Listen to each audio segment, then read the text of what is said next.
Good morning. Only more than 2 months left before the national election day.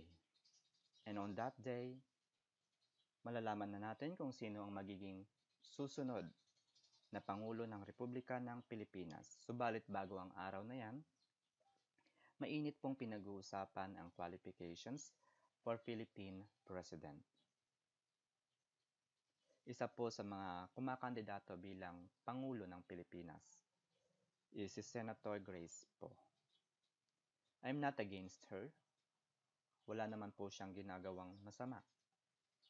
At wala rin po akong nababalitaang bagay na kanyang nagawa during her stay in the Senate and also during her stint as an MTRCB director.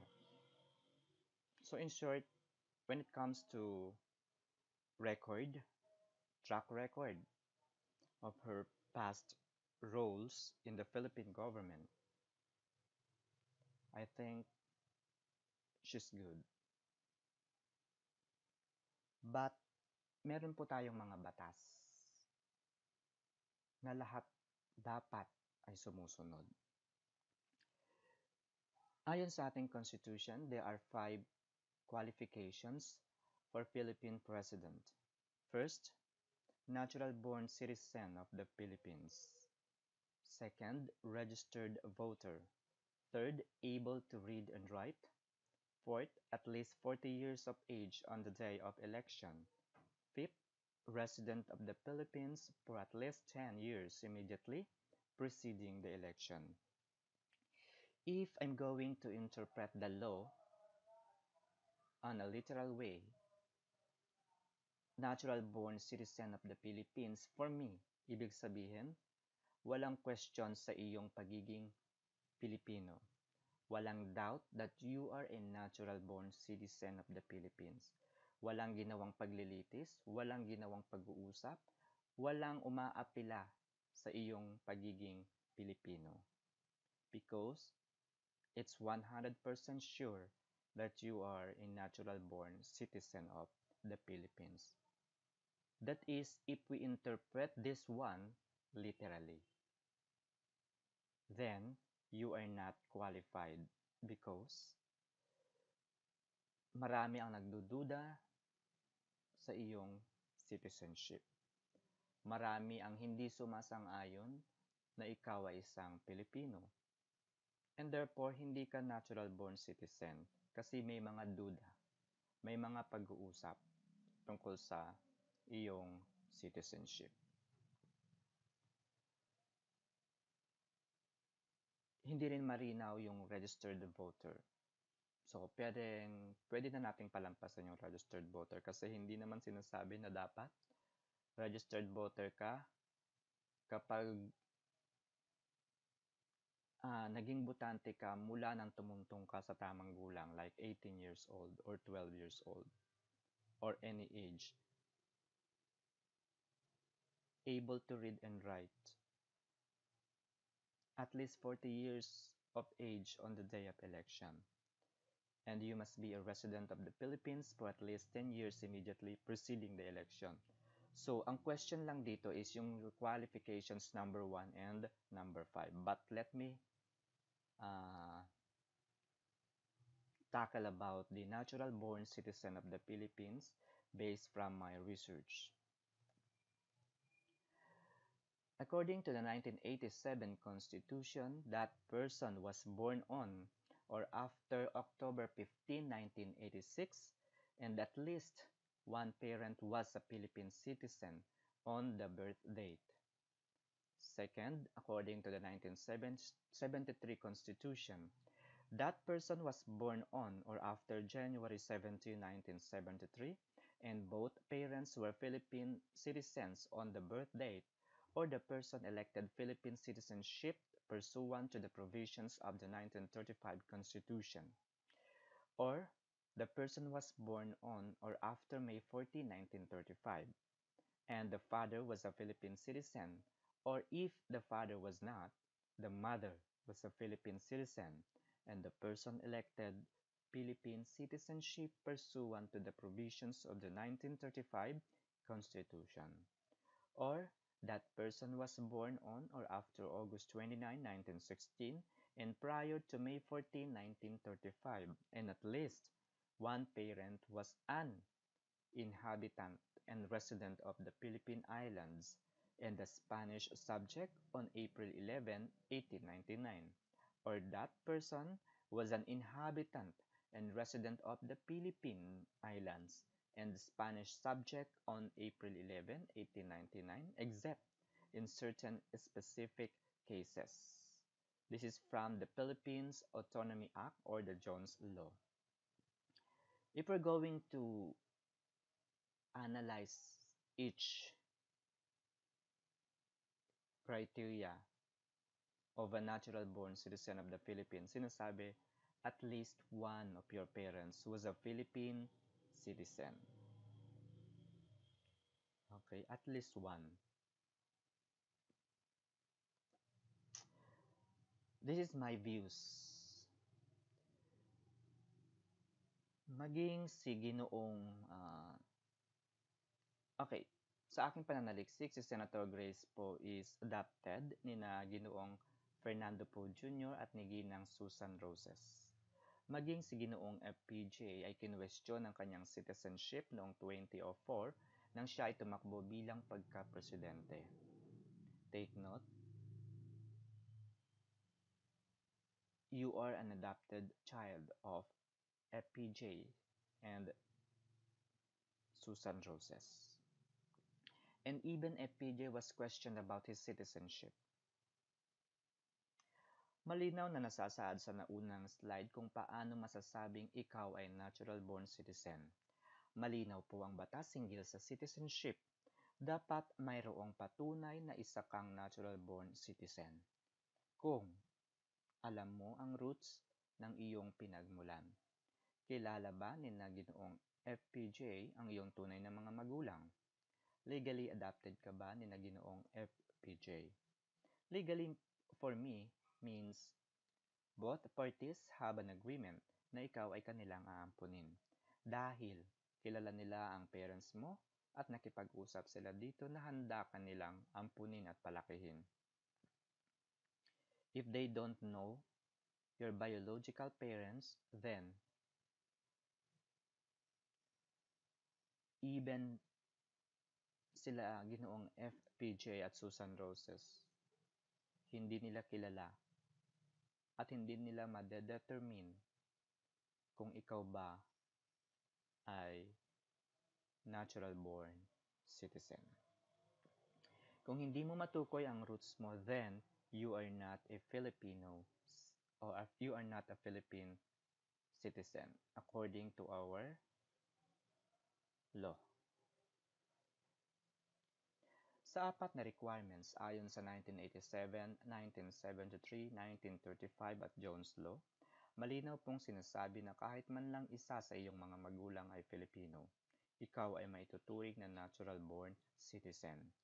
Kung kilala nga ni na Ginoong FPJ ang tunay mong mga magulang at mayroon silang sinumpaang kasunduan ng pag-aampon, then no question on your citizenship. Nakasaad ba sa batas na kung ang umampon sa iyo ay natural-born citizen, ikaw ay maituturing na natural-born citizen na rin? In our constitutional and administrative law, the principle delegata potestas non potest delegari states that no delegated powers can be further delegated. I don't know if it's related, but para sa akin, I cited this one kasi pwede ko siyang i-interpret in this way or in different way. Kung napatunayang Pilipino nga si Ginoong FPJ, hindi masasabing nakuha o makukuha mo yung citizenship na ipinagkaloob sa kanya. Una, dahil hindi kayo related by blood. The powers and rights vested to him is only for him. Kung ang batas ng pagiging Filipino citizen na ipinagkaloob o kung ang karapatan ng pagiging isang natural-born citizen ay ipinagkaloob kay Ginoong FPJ ng ating Korte Suprema, hindi ibig sabihin pwede mo na ring i-adapt o pwede nating masabi na ikaw ay natural-born citizen na rin dahil ang umampon sa iyo ay naging natural-born citizen. Ang sinasabi na ang Latin word na potestas, non potest delegari, is that hindi pwedeng ibigay sa iba ang ibinigay sa isa. Nabasa ko rin yung sinasabi ni na Attorney Katrina Ligarda at Attorney Elizabeth Pangalangan. Senator Grace Poe is presumed natural-born Filipino citizen. Ayon kay Attorney Ligarda, presumption and principle of customary international law is that a foundling takes the nationality of the place where she was found. Okay, take note. Foundling takes the nationality of the place where she was found. Halimbawang may isang dayuhang nagtungo sa bansa ng buntis o nagdadalang tao, or kahit dito na siya nagdalang tao. Pagkapanganak, iniwan ang kanyang sanggol sa ampunan.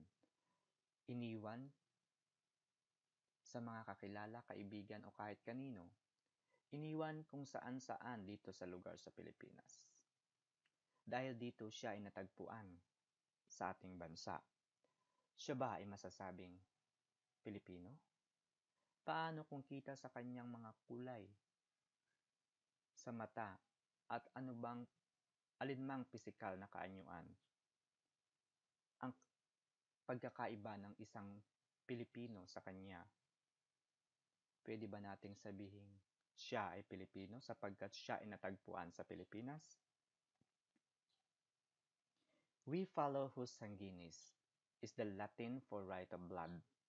Paano natin mapapatunayan ito gayong hindi natin kilala ang kanyang biological parents?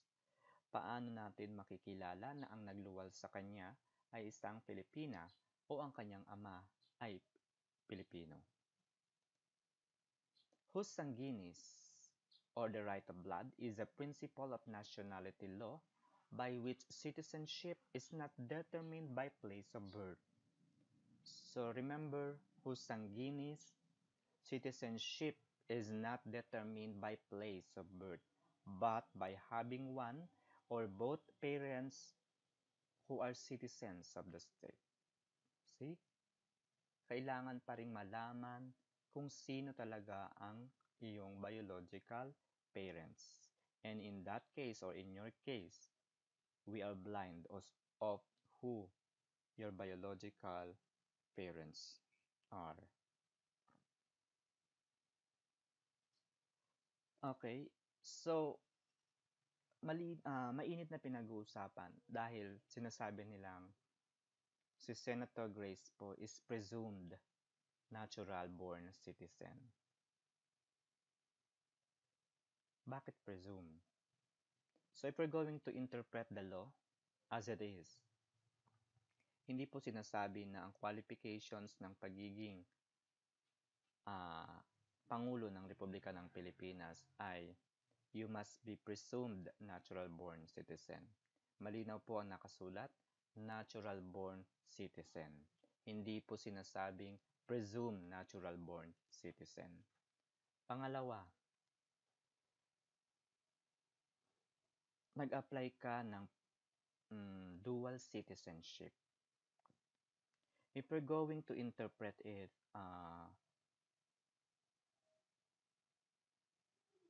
bakit ka mag-a-apply ng ibang nationality, ng ibang citizenship? Kung kontento ka naman sa pagiging isang Pilipino.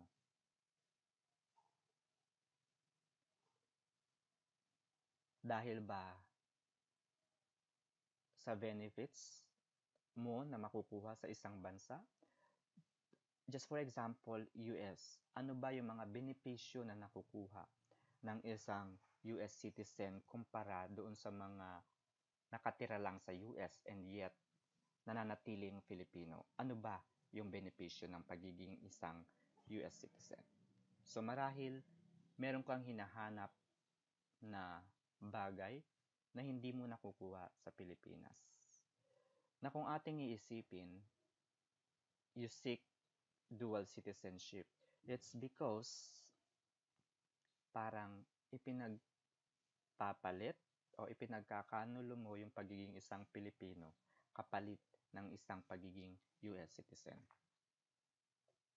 Malinaw din po sa ating batas na ang qualifications, uulitin ko, is a natural born citizen. Hindi po sinabing you must be or you must have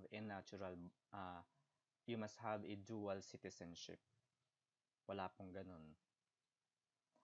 Pangatlo, since you carry dual citizenship, and then ngayong nagbabalak kang tumakbo bilang Pangulo ng Republika ng Pilipinas, pinipilit mo o ginusto mo o gugustuhin mo ngayon na maging isang natural born citizen of the Philippines. And that is by reacquired citizenship. Okay. So sabihin na nating reacquired citizenship.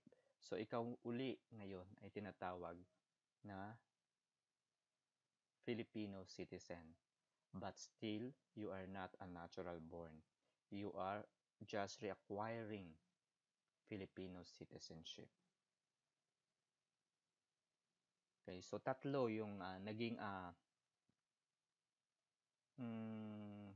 sinasabi nilang dahilan para masabi kang maging isang natural born citizen of the Philippines. Una is yung presumption or presumed natural born citizen. Pangalawa, you must be a natural born citizen. O yung pangatlo, yung tinatawag nilang probability or statistical probability of citizenship. Wow.